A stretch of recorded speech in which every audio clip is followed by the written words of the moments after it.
اے اللہ سرسبز و شاداب رکھ اس شخص کو جو دین کی بات کو سنے اور محفوظ رکھے اور دوسروں تک پہنچائے۔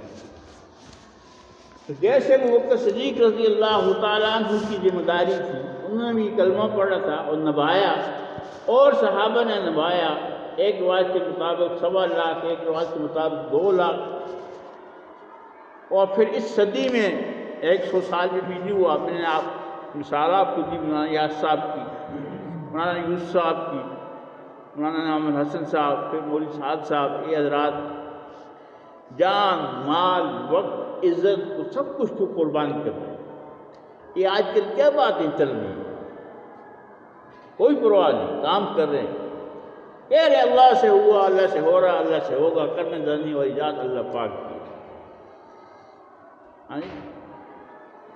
چھوٹے بھی منہ کھولے ہوئے ہیں، بڑے بھی منہ کھولے ہوئے ہیں،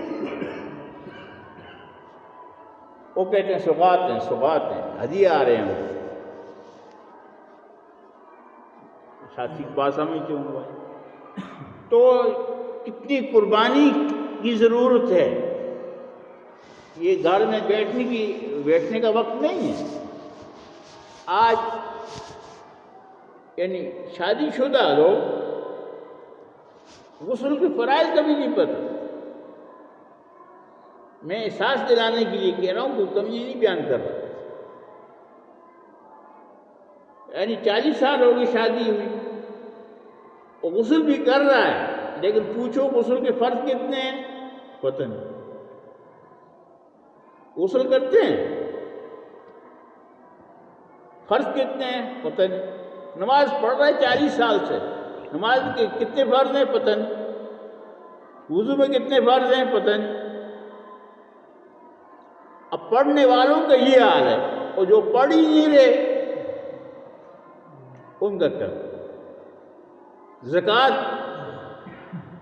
روزہ، حج، قرآن شریف کی تلاوت، ذکر، اب کتنی دوری ہے دین سے۔ اب ان کو مسجدوں میں لانا اور بات سمجھانا، اپنے مقصد پر ڈالنا، یہ میرا اور آپ کا کام ہے۔ خود بھی دین کے راستے سے، یہ بات میری سنیں، دین کے راستے سے اور اللہ کے ساتھ جڑنے کا کوئی راستہ نہیں ہے سوائے دین کے۔ ملک، مال، سونا، چاندی، عہدہ، اقتدار، قوم، برادری، زمین، جاگیر، کسی راستے سے انبیاء نے اللہ کے ساتھ نہیں جوڑا۔ لا الہ الا اللہ، دین کے راستے سے جوڑا۔ ان الدین عند اللہ الاسلام، الیوم اکملت لکم دینکم واتممت علیکم نعمتی ورضیت لکم الاسلام دینا۔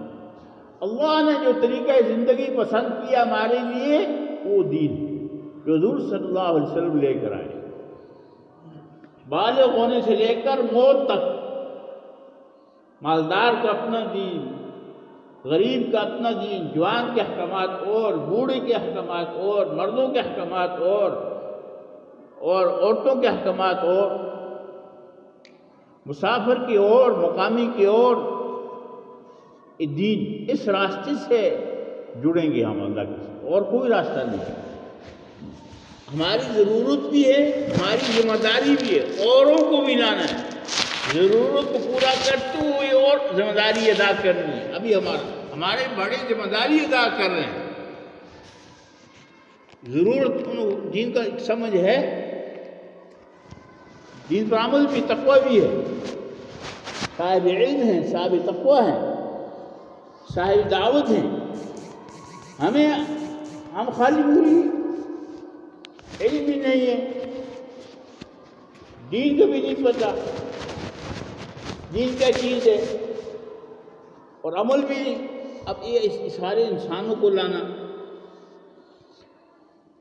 یہ جتنے بر اعظم، یہ ہمارا ایشیا ہے، یورپ ہے، آسٹریلیا ہے، امریکہ ہے، افریقہ ہے، آسٹریلیا، ارجنٹائن، سارے بر اعظموں کتنے انسان ہیں، 7 ارب انسان، 1.25 ارب مسلمان، اور مسلمانوں کا یہ حال رات دن میں ہم دیکھتے ہیں۔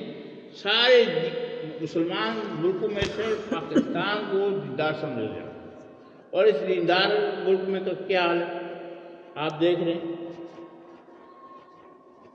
یورپ میں کتنے مسلمان ہیں، امریکہ میں کتنے ہیں، اور ان کے دین کا کیا حال ہے، اور ہم اپنے مزے سے کما رہے ہیں، کھا رہے ہیں، ابھی کھانا بھی لیٹ نہیں ہوتا، اور بھائی کھائیں گے بھی، انبیاء نے بھی کھایا، خودکشی حرام ہے، صحابہ نے بھی کھایا، شادیاں بھی کی، بچے بھی پیدا کیے، اور دین کو دنیا میں پہنچایا۔ پشاور میں 30-35 صحابہ کی قبریں ہیں، سنان بن سلمہ ان کے امیر ہیں۔ حضرت زیاد رضی اللہ تعالیٰ عنہ کا لشکر حضرت عثمان غنی رضی اللہ تعالیٰ عنہ کے دور میں آیا خراسان، یہ کوئٹہ سے لے کر یہ سارا رقہ افغانستان سارا خراسان کراتا ہے۔ حضرت زیاد رضی اللہ تعالیٰ عنہ کو انہوں نے حضرت سنان بن سلمہ رضی اللہ تعالیٰ عنہ کا لشکر بھیجا کوئٹہ، یوب، یہ ڈیرہ اسماعیل خان، یہ بنو سے ہوتے ہوئے پشاور گئے اور وہاں شہید ہو گئے اصحاب بابا۔ کابل میں 72 قبریں صحابہ کی اس مسجد کے برابر لمبی چوڑی تعدی ہوگی، ایک جگہ میں جبیر انصاری، تمیم انصاری کی قبر تھوڑی سی دور ہے، چین میں قبریں ہیں، پنجگور میں قبریں ہیں، سکھر میں قبریں ہیں، یہاں کو کیا ملتا تھا بھائی؟ افریقہ کے اندر قبریں ہیں، ہم کیا منہ دکھائیں گے حضور صلی اللہ علیہ وسلم؟ جیسے آتا ہے کہ حوض کوثر میں میرے پاس آئیں گے، میں چلو بھر کر پانی پلاؤں گا، صحابہ دھکے ماریں گے، سحقن سحقن، ان کو پیچھے کریں۔ کہا میرے امتی نہیں ہے؟ کہا نہیں، آپ کی امتی نہیں ہے، انہوں نے آپ کے بعد آپ والا کام نہیں کیا۔ امت کی فکر کون کرے گا؟ قیامت تک کوئی نبی نہیں آئے گا، اور ان تک دین کو پہنچانا، دین سمجھانا، دین پر چلانا، دین کی محنت پر ڈالنا، یا ایھا رسول بلغ ما انزل الیک، اس میں سب کچھ آ جاتا ہے، سمجھانا، چلانا، بتانا، سکھانا، دین کی کتنا لمبا چوڑا کام ہے۔ اس وقت مسجد خالی نہ ہو، اس دعوت کا حلقہ، ادھر تعلیم کا حلقہ، ادھر مسائل کا حلقہ، اور نوافل پڑھ رہے ہوں، ایسے ہر محلے میں، ایسے گھروں میں مستورات دعوت میں لگی ہوں، تعلیم میں، ذکر و عبادت میں، خدمت میں۔ تو اس کام کو کام بنانے کے لیے کون کون تیار ہے؟ یہ جو نام لکھائیں کھڑے ہو کر اللہ کو حاضر ناظر سے رحمت کہ گھروں میں تازہ پورا ہوا، اجازت لیں گے امیر صاحب سے، پھر گھروں کو جائیں گے۔ ہمت فرما۔